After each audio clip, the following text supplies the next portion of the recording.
Welcome to City of Keene in Focus. Thanks so much for listening. Well, hello, and thank you so much for tuning in to our next episode of City of Keene in Focus. I am here with Elizabeth Ferland, our city manager. Hi, Elizabeth. Hi, Asa. How are you? I'm well. I had to remind myself your new name. I know. I have to remind myself, too. You just automatically sign your name. Sure. You don't even think about it. Yeah. Well, it is Monday. We're joining you a little bit later than we normally would because of scheduling intricacies. But I think we're going to go back in time with our little time machine and talk about last week's city council. Yeah. So last week's city council was a little longer than I actually anticipated it would be. We got stuck on one item, which I'll talk about. But we started out with some really fun recognitions. The mayor recognized a couple of young individuals in our community, one for skiing and another for playing their violin at, I think it was Carnegie Hall. That's amazing. I know. And then she played for us. She was incredible. That was such a treat. That might be it's the first time since I've been here that we've ever had someone play for us, but that was quite impressive. It was really cool to see such very different ends of the talent spectrum, but both very, very talented young ladies in our community. So it was really cool to be able to celebrate that. Yeah, it sure was. Nice way to start the meeting. And then we went into the reports from the council committees, and the first item was a request from Councilor Williams to support HB 250, enabling local governing bodies to regulate the muzzling of dogs. This is a topic of conversation that is kind of hotly debated at times. People are really passionate about either supporting this or opposing this, but this came about because of an issue a resident had walking her dog, and I guess it was a smaller breed dog, and it was attacked by another dog, and that other dog, I guess, had been in trouble before. And so when Councilor Williams brought it to us, I think about a year ago, the city attorney pointed out that unless the state enables us to regulate in this space, that we're not able to. And so I think in the state law, you can only require muzzling in a community for a rabies outbreak. And so Councilor Williams been working with Councilor Jody Newell and putting forward this legislation, HB 250. The council did support HB 250 and Councilor Williams' request, and so now the mayor will be sending in a letter in support on behalf of the city, and the city attorney's office will also be sending in a communication in support as well. I understand Amanda Palmer is not able to actually attend, but she's going to write something up to submit as testimony. So that was our first item of business. And then there was the conversation around animated signs. And if you remember, we've talked about this before. These are these feather signs, and the request that came in from the mayor that they be allowed in the industrial zone. That was discussed at PLD, and the PLD committee did support moving forward with this change. And so now the next step is for community development and the city attorney's office will work together to create an ordinance, and then it'll go to the council likely at the next meeting for first reading, and then it's referred to the joint committee. So that's the joint planning board and the PLD committee, and they will discuss it and make a recommendation as to what they want to see moving forward. And then can you believe it? They adopted, I think, the last rule change. So happy. Yeah, I mean, we are in the new year, so it's possible we could see more. But that was the last on their list for now, and that was related to voting and conflict of interest. And in the end, what they did decide to do is pretty much follow the state format in terms of what you should and should not be reporting. And I think the biggest debate was around what members of the household should be reporting and how we can protect their privacy. And so really what they determined was lumping it all together. And if, a spouse or a child, member of your household has a relationship with an organization, an employment agreement with an organization, listing it all together in one list and not identifying who it is that might may have that conflict. The mayor brought up an interesting point about how this sort of modernizes the language a little bit, which I thought was really interesting. Some folks are choosing not to get married now. And so Sure. Keeping the treatment the same across those sorts of households too, which I thought was a really interesting discussion point. Yeah, and it does broaden the conflict of interest policy because in the past it was really just about whether or not you had a financial interest. This broadens it to more than just a financial interest, but also, do you have a position in an organization that has influence over the decision making? And so I do think we will see more potential conflicts listed on these forms. They did decide, though, it took them so long to approve all of their rules of order, that this new form would go in place for the next year. So that would be for January 2026. But anyone who wishes to could fill out the form voluntarily in advance once the city clerks has that form put together, which I think will be at least 30 to 60 days. So that was nice to be able to wrap that one up. And then next they talked about the community power plan. Okay, so this is the one that got the most attention. This was the spicy topic of the evening. It was. I knew that there was going to be some debate. So the committee, when this went to Finance Committee, the debate really was about whether or not to have an adder fee. So I was expecting that. What I didn't expect was so much debate on really parliamentary procedure again. There was a lot of debate on that, about tabling it, how you take it off the table, how do you have to suspend the rules, are these motions all together, or is it one item, or can they be handled separately? And again, this is a night I say, whew, I'm glad I'm not the city attorney. It did get confusing, but what they ultimately did do was they laid the item on the table, and it will be brought up at their next council meeting. And the big question will be, will Councillor Bosley or another councillor who spoke that evening want to reconsider the first part of their decision-making process and to go back and look at how much green energy should be in the default option? So I'm going to do my best to explain this because it is a little complicated. But the City of Keene put forward a community power plan. We were one of the first communities in the state to submit our plan. We were actually the first, but there was a lot of changes still happening at the state level, and we ended up having to go back and amend it. And then we finally got approval from the PUC. We went out to bid. And so how this technically works is we're actually bidding out for anyone in the community. So if you live in the community, you have a business in the community, you get power in the community, you could be part of this community power plan. And so the goal is to aggregate all of these accounts and hopefully get a better price, but also have more options for sourcing power through green energy sources. This is in line with the city's energy plan, which talks about moving us to 100% green energy by 2030, a very ambitious goal. But the community power plan was really a big step in that direction.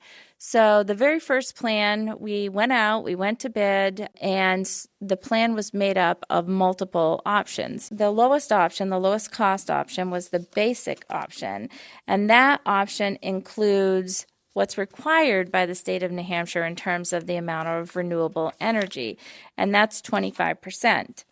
The next option up, the next tier, was the default option in the plan, and that had 35%. So we had a little bit more in that option, moving us towards those energy goals. And then there was an option for 50% and 100%. Well, what we found is the majority of people stayed with the default option. And so before going out to bid again, we asked for some recommendations from the Energy Committee. The Energy Committee came in with a recommendation to add more green energy to the default option, moving us again closer to our energy goals. And they recommended a 50% amount of green energy in the default option. That was supported pretty much by the committee and also by the council when it went through the first round of motions. But then as we got to the second part, which is about this adder fee, there was a lot of debate. So the adder fee is something new. It is allowed by the PUC in these community power plans. And what it allows you to do is add, let's say, 1/10 of a cent as an adder fee. You can have a range as to how much of an adder fee you would like to see in the plan. But we were really using that 1/10 of a cent as our number and calculating what that in fact would mean. So if they did do that, it would bring in about $58,000 a year, and those funds would be deposited in a separate fund. Then those funds could only be used for something that is helping our local community meet their own energy goals. And so it could be used with other programs like winterization or other programs that Eversource currently has rebates to maybe get a more energy efficient refrigerator or whatever the case may be. And so different things that they could talk about to help encourage the community to move their own homes into more of an energy efficient status. And so that was really where the debate was. And you can understand why, because they are concerned about the cost of power.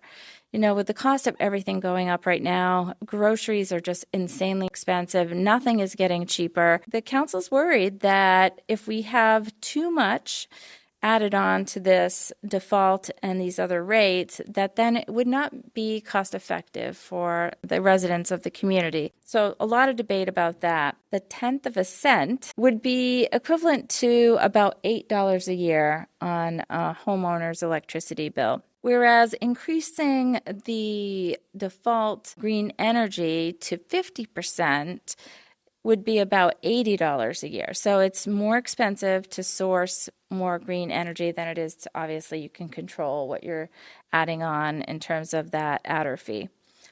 So once we started talking about that, there was question from the council as to whether or not they still wanted to support their first motion about having 50% green energy be the default option on the plan. So I'm not sure if that will be revisited when this is taken off the table or not. We'll see. But I do know that there'll be a lot of conversation about that. And the council could decide to keep it at 35%, which is currently our default option. They could move it to 40% and slightly increase the amount of green energy being sourced, but yet not make a big difference in terms of the price.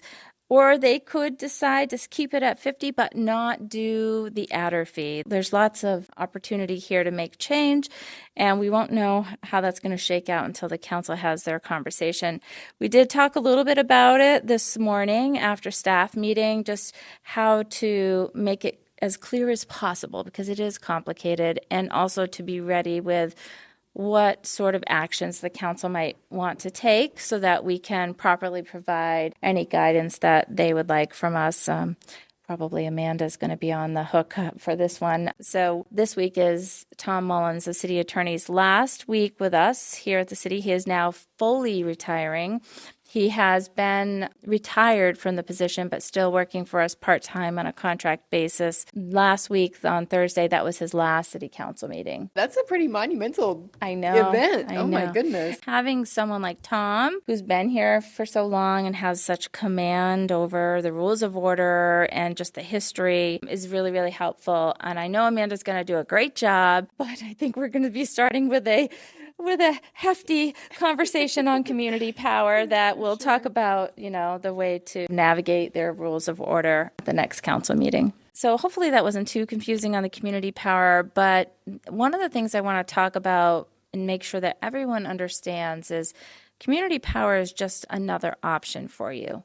So I live in the city and I look at my power bills like everyone else and I shop it out. Cheshire County is part of the Community Power Coalition and they also bid their power out. They do it in 6-month increments and so their price changes every 6 months. If you live in the city, you can be part of their community power program, or there's other third-party providers. If you wish to go with them, you can go with them as well. And so the city having a community power plan is just giving everyone another option.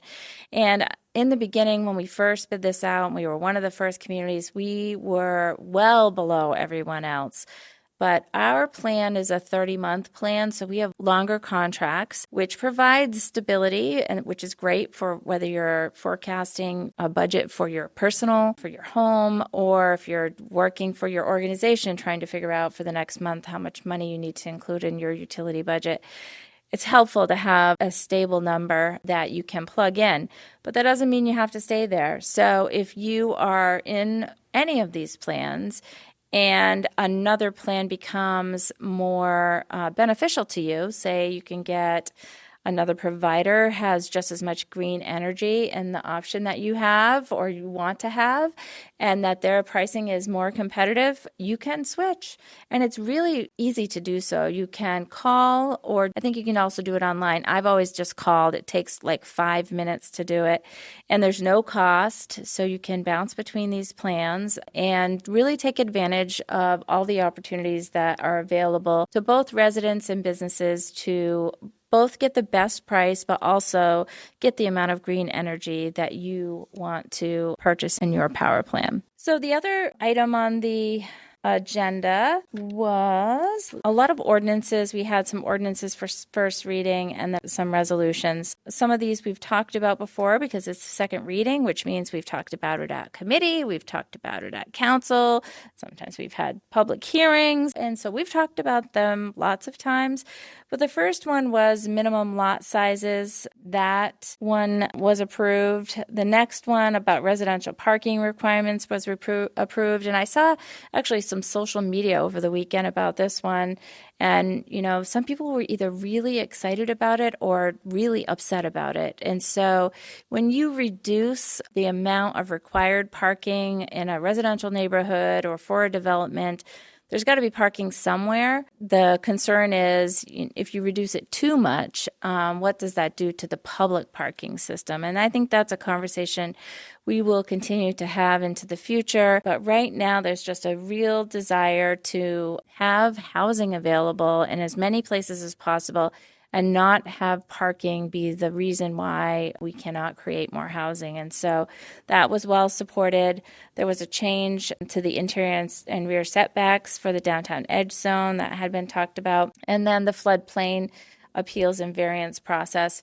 One thing I want to mention about the floodplain and the floodway is FEMA has recently updated their flood maps. Now, this has been going on I think for like 10 years. They held a public meeting, not in Keene, but in the Monadnock region, and they talked about the process. Well, now we're seeing what the results are, and there are a lot of changes in the flood maps that are being proposed by FEMA. And, I've talked about this before, but our team has done a great job analyzing them and then giving feedback to FEMA as to why we think some of those changes are just not right. And they will impact people who are required to have flood insurance, and they will impact how we develop these parcels in the future. And so stay tuned to that one. Check your property to see if you're personally affected, or if you own property and you're looking to develop on it. Follow this one because it will be important. We will have more public meetings in the near future. In terms of resolutions, there was a resolution to appropriate funds for a sidewalk paver. This goes along with the conversation the Public Works Director had with MSFI. They talked about if we have a sidewalk that needs repair, we should be able to do more than just patch it. There was not even a policy, but a decision made quite a long time ago by the council regarding concrete sidewalks instead of asphalt sidewalks, which all still holds true. A concrete sidewalk will last longer and you do get more bang for your buck. In the meantime, we have these sidewalks that are just crumbling.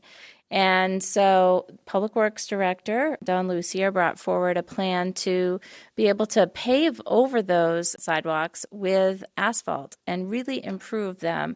And so we're planning to do this in-house with our own labor, but we do need this piece of equipment. So this step is the first step in purchasing that equipment because it is a new policy, a new plan. we do need to appropriate the funds for the sidewalk paver. And so this resolution does that. It has been referred to FOP, which, by the way, has been canceled for this week. That's right. I saw that. Yep. Yeah. So it'll be the next round of FOP. The last few are actually resolutions that got adopted. So that first one was for the sidewalk paver was the first time that resolution hit the council's agenda, but these other three had already been talked about in committee and they were all approved. One was for additional funds for the ADA ramp at the recreation center, and then the other two had to do with sewer main lining and manhole lining. And that work is really important. The sewer work is something that was in our CIP plan, so that's our capital improvements plan, our long-range planning document for capital projects. But part of the funding was out in fiscal 26 and 27. And so what this request did was move that funding up sooner so that they could combine it with some other state funding and get the work done. And so those are the items of the agenda this last week. Well, great. Yeah. Sounds like it was a lot of good discussion. Changing gears here a little bit. I would be remiss if I don't also mention that we have lots and lots of great job opportunities at the city. If you go to keenanh.gov/jobs, there's a lot of really good postings up there, a lot of really good opportunities, and a range of opportunities as well. If you're looking for full-time work, there's a lot of really good positions. If you have a teenager in the house, I know Parks and Rec has some really awesome summer job opportunities like camp counselors and lifeguards. Check that out, keenanh.gov/jobs. Just a couple more things to mention. During manager's comments, I talked about these items, but we are updating our hazard mitigation plan. Now, when you update your hazard mitigation, you're talking about any type of hazard. But here in the city of Keene, we've had a lot of flooding events over the years. And I really should knock on this fake wood, but we've been pretty fortunate since I've been here to not have any major flooding. There were some major flooding events before I came in 2017. But the reason for that is that the city has invested so much in the infrastructure, upsizing piping to make sure that they can handle surge capacity. I mean, really doing a lot of work to mitigate flooding. And so it's still important to have this conversation and how we plan for hazard mitigation in the future. And there's a meeting coming up on February 27th at 5:30 at the library. So if you free that evening, it's a great meeting to attend. And that works out because FOP for that evening was canceled. That's So right. if you were planning to go to FOP, consider attending this instead. Yeah. The other thing I talked about, which was we were contacted by Eversource last week. They asked us if we wanted to be part of this tree program. Ooh. And I was like, tell me more. So Don Lucier and I met with them, and it is a tree donation program through Eversource's Energy Saving Trees program in partnership with Arbor Day Foundation. This initiative supports urban tree canopy expansion and increases green space in communities while providing energy-saving benefits to residents. So what's really cool about that is that we have been talking a lot about planting trees and planting more trees. So we've been, as a city, focused on tree planting in the right-of-way. So these are street trees that we've been talking about. What Eversource is talking about is trees for your home. So they're going to have about 200 trees that are going to be free to residents in this community. That is so cool. I love that idea. Yeah, and I can't wait to see this up and running, but they also have a tool where you can go on the web and put, your address in and then look at what is the best tree for your location that you're trying to plant, because every tree is different, the size of their roots, what is their shade canopy, all of that. And then it also looks at what sort of conflicts there might be. If you're looking to put a tree, but there's actually some overhead wires there, the tool should help you identify that and say, well, that's not a great place for a tree because that's going to be a conflict in the future. So I think it's going to be a very educational opportunity as well, just about trees and and where's the best place to locate them and the right types of trees to plant. That is so cool. I love that idea. I love the idea of either residents getting a tree for their home or perhaps getting a tree and dedicating it to someone. So that's super cool. Yeah, it's great. But we'll get the word out just as soon as we have additional details. But I really hope everyone takes advantage of this. A couple hundred more trees planted across the community is a really good thing. I just want to mention Wednesday, February 26th is going to be the next MSFI meeting. FOP will not be happening this week. And then we are looking into March, which is just crazy that we are already 3 months into the new year. I feel like it's still January.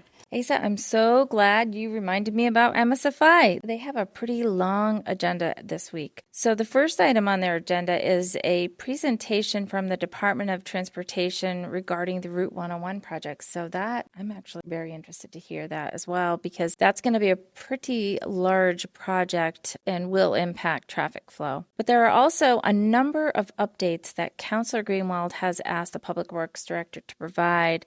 He would like an update related to the Marlborough Street project, an update on the Winchester Street project, an update on the downtown utilities connections, so the downtown project, but the utility part, the timeline, and cost-sharing responsibilities. And then there are also a number of items that the council sort of put off until a later time to talk about related to the downtown project, and we're ready to talk about a variety of those. So Don Lucio will be in talking about it. One of them was we're going to talk about what color should the bike lanes be. Oh, I know there was some question about the certain type of green they should be. The type of green is a very hotly debated topic right now. And so we are going to have some samples for everyone to take a look at. Yeah, it sounds like it's going to be a good meaty agenda on Wednesday. Yeah, so. And Master Boxes is on there too. Oh, wow. Yeah, so there are a lot of topics. Finalizing the Master Box ordinance. Yes, Great. Lots. It's going to be a long meeting. Yeah. A lot. I feel like a lot will get done, though. It'll be a good, productive conversation. Yeah. So, well, cool. Is there anything else that you want to talk about today? No, I think that covers it. All right. Well, super. Yeah, we will look forward to seeing you, hopefully, at the Wednesday night meeting or the hazard mitigation workshop on Thursday. And otherwise, we will catch you next time. Thanks for listening to City of Keene in Focus. We'll see you next time.